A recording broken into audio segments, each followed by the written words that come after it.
国内在地消息，咱要先来看新北市的淡水，伫年假的最后一天发生一桩交通事故。有一个50多岁查某公车司机，伊是哪驶哪食饼，停红灯的时阵，佮落车要来整理驾驶座，也毋过伊煞袂记右手动，转互规台公车去弄到头前的4台奥多拜，加在这起诉拢是轻伤。也若客运公司是讲会来处罚驾驶，也会对患者负责。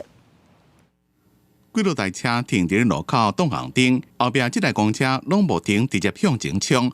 几多位骑奥多拜人连人带车回弄到摔个涂骹，抑个坐伫后座的乘客倒骹互车搞过。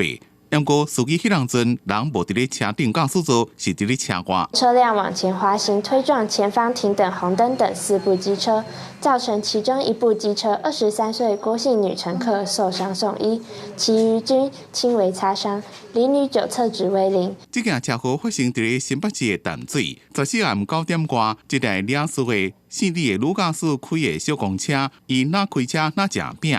路口伫咧等红灯时阵，伊落车去半身躯顶个饼糊，整理驾驶座，顺线切照后镜。也毋过伊无右手动啊，公车停的所在佫拄是路径，所以公车就一直向前冲，从几路公车去弄到4台奥多拜。这些车祸是那个我们驾驶的疏失啊，包含检查奖金啊、记过等等，一人送医哦，然后这个公司后面都会来做妥善的处理。客运公司讲，驾驶的疏失造成车祸。